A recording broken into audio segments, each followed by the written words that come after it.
नमस्कार मित्रों, स्वागत है आपका हिमालनी टीवी यूट्यूब चैनल में।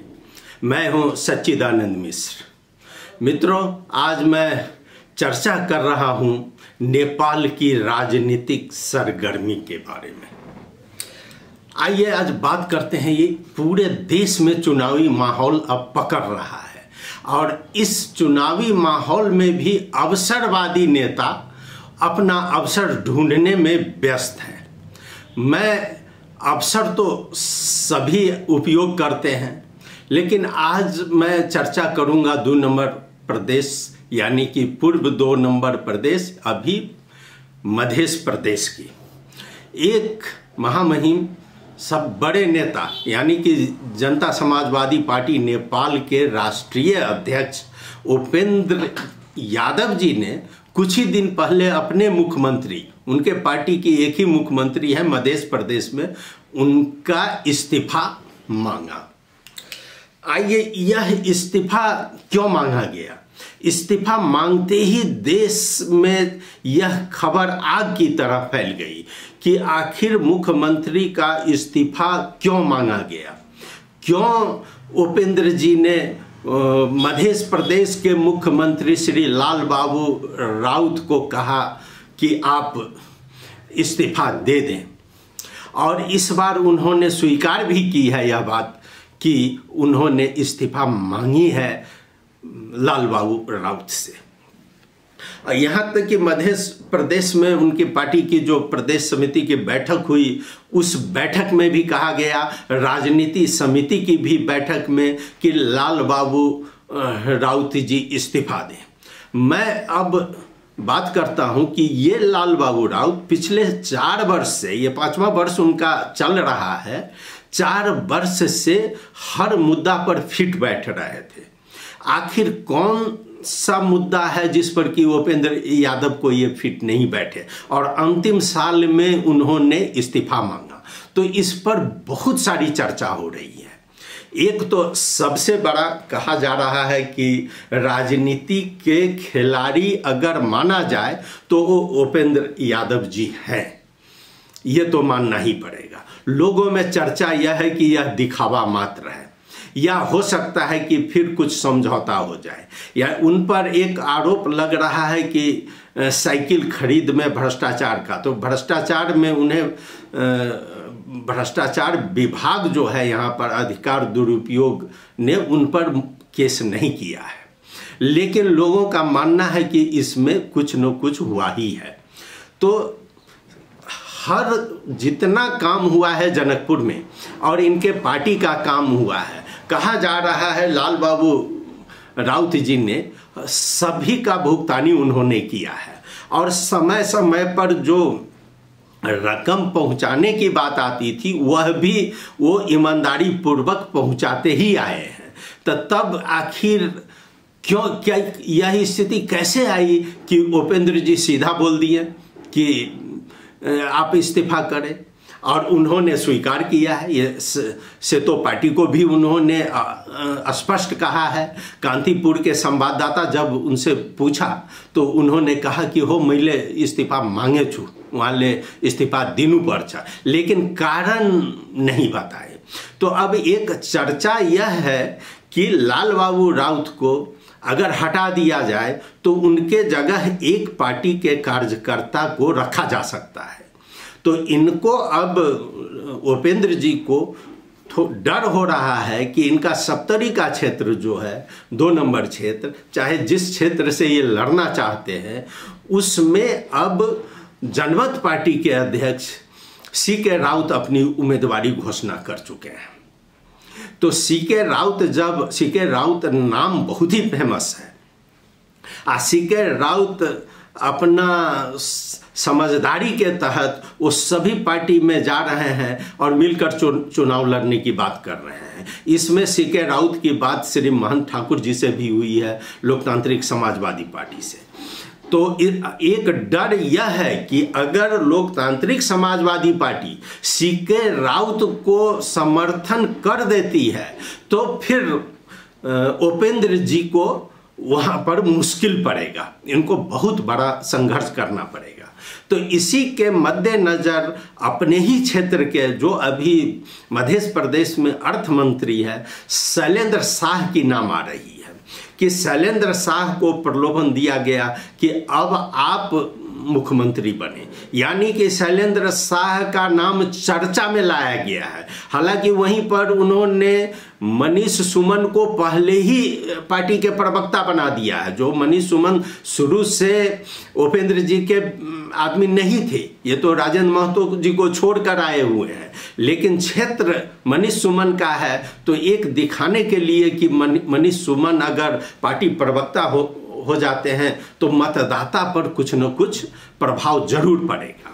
और वहीं से जो मंत्री हैं शैलेंद्र शाह, अगर शैलेंद्र शाह को मुख्यमंत्री बना दिया जाए तो फिर और जाति यादव के अलावा और जाति है उसका वोट एक जगह करने में इनको सहूलियत होगी। लेकिन शैलेंद्र शाह भी उतना मजबूत नहीं है जो कि ये उपेंद्र जी अच्छी तरह समझते हैं। ये बहुत बड़े खिलाड़ी हैं, राजनीति के मजे हुए खिलाड़ी हैं। वो समझते हैं कि शैलेंद्र शाह भी आखिर कुछ न कुछ उनकी मंत्री पद पर तो बदनामी हुई ही है। बाद में इन्होंने देखा कि नहीं, शैलेंद्र शाह आकर भी इनको पूरा मदद नहीं मिलने वाला है। तो मैं आपको बता रहा हूं कि शैलेंद्र शाह का नाम चर्चा में लाया गया है, लेकिन इनके आंतरिक कैंडिडेट एक पुराने मित्र हैं विजय यादव। विजय यादव बहुत ही नज़दीकी है। हो सकता है कि शैलेंद्र शाह का नाम इन्होंने बाहर प्रचारित किया है, लेकिन शैलेंद्र शाह नहीं बनेंगे तो अगर ये इस्तीफा दे देते हैं तो विजय यादव को भी चांस मिल जाएगा। तो फिर विजय यादव अगर आ जाते हैं तो इनका अपना ही आदमी मुख्यमंत्री बनेगा। उधर अब देखिए कि मुख्यमंत्री भी अपनी कुर्सी बचाने में पूरी कोशिश कर रहे हैं। बताया जा रहा है कि अब जब 5 साल हो गया तो अंतिम टाइम में मुख्यमंत्री को क्यों हटाया जाएगा। हालांकि मुख्यमंत्री लाल बाबू राउत में एक बहुत बड़ी कमजोरी है कि शुरू से उन्होंने राजनीतिक महत्वाकांक्षा नहीं रखे हैं। अगर लाल बाबू राउत रिवोल्ट करके निकलते हैं तो अभी उनके साथ एक भी सांसद जाने वाला नहीं है। वो अकेले आए हैं, अकेले निकल कर जाएंगे। तो तब है कि लाल बाबू राउत को जो बैकिंग है वह बैकिंग है उनका जातीय, यानी कि उस समुदाय का, ये मुस्लिम समुदाय के वोट का। तो इतना दिन उपेंद्र यादव जी मुस्लिम समुदाय का ही कार्ड खेल रहे थे। उन्होंने उनको बनाकर केवल मुस्लिम ग्रुप को खुश करने की कोशिश की। हालांकि अब जो बेटी बचाओ वाला केस है, उनका बहुत सारा केस है, तो उसमें वो पीछे पड़ रहे हैं, लेकिन वो नहीं बता पा रहे हैं कि हम इसको लाल बाबू राउत बचने से हमारा प्रॉब्लम सोल्व हो जाएगा। और लाल बाबू राउत जो मुस्लिम का बैकिंग है, अब मुस्लिम यह नहीं लगता है कि मुस्लिम वोट लाल बाबू के हटने से इनको नहीं मिलेगा, लेकिन लोगों का कहना है कि मुस्लिम वोट या मुस्लिम समुदाय का प्रेशर बहुत बड़ा पड़ा है उपेंद्र जी पर। चूँकि बाहर जितना भी इनका अरबियन कंट्री था और जो अंदरूनी मदद मिल रही थी वहाँ से, वो सभी नवाब जितने थे सभी नवाब अब नाराज हो गए हैं। इनको हटाना इनको महंगा पड़ रहा है उपेंद्र जी को, इसलिए ये थोड़ा पीछे अपना हट गए हैं उपेंद्र जी। चूँकि आखिर रकम आता है तो अरबियन कंट्री यानी कि नवाबों की देश से वह गुप्त रूप में आता है और वह सहयोग किसी के सामने नहीं है। तो वो इनको डर हो गया कि भाई उधर का बंद हो जाएगा, इधर जो लोग देने वाले हैं वो भी नाराज हो जाएंगे और थोड़ा सा इम्पैक्ट इनका ठीक नहीं हो सकता है। तो अब यही देखकर अब जो इस्तीफा का मुद्दा जो है वो शिथिल पड़ गया है। और देखा जा रहा है कि जब इतना दिन वो ये राउत साहब चला लिए हैं तो अभी इनको काहे हटाया जा रहा है। तो लोगों में चर्चा वही है, मोटी रकम की चर्चा है, जो रकम को लेकर लेन देन में कुछ गड़बड़ी हुई होगी। हालांकि इसका कोई आधिकारिक प्रमाण नहीं है, लेकिन तब भी उपेंद्र यादव जी में देखा जा रहा है, चूंकि उनके पार्टी ऑफिस में जो लोग पार्टी के कार्यकर्ता जाते हैं वो सभी कार्यकर्ता इनसे मिलते हैं, लेकिन किसी का इतना हिम्मत नहीं है कि उपेंद्र जी से ये पूछे कि आप काहे हटा रहे हैं, आखिर इसके अंदर क्या क्या है।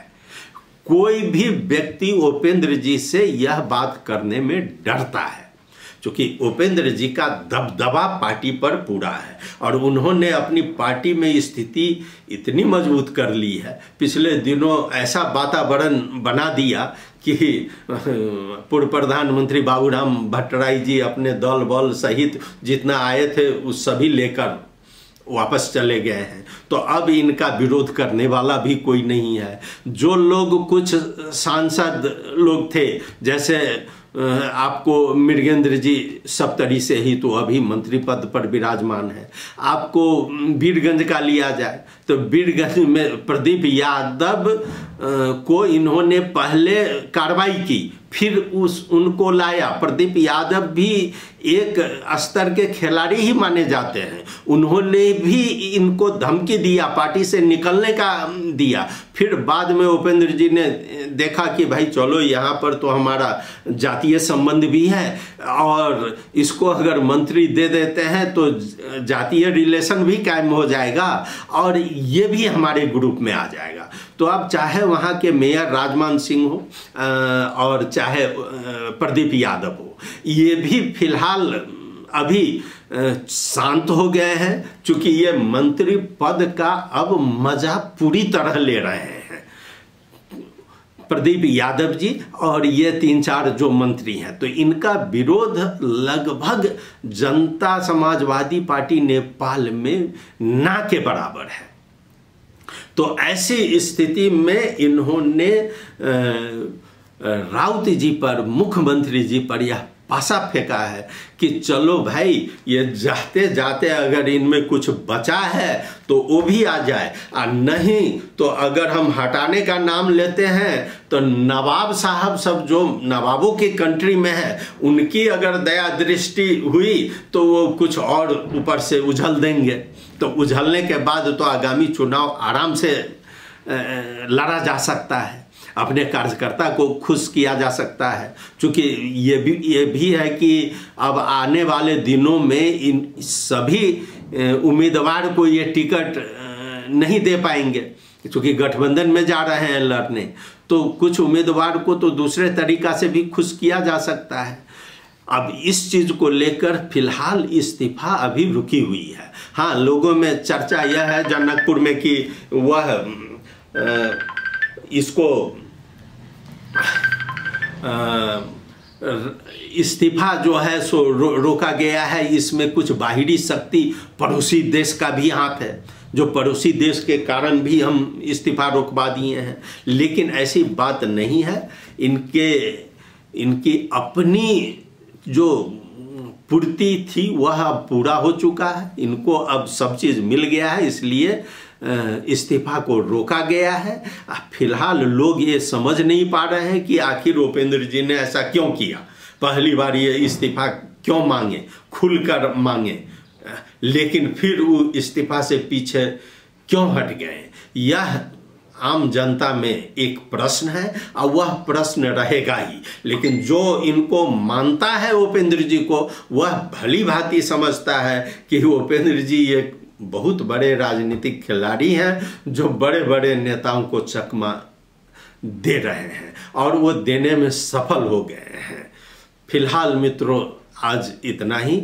आपको यह वीडियो कैसा लगा कृपया अपनी प्रतिक्रिया से जरूर अवगत कराएं। नमस्कार, धन्यवाद।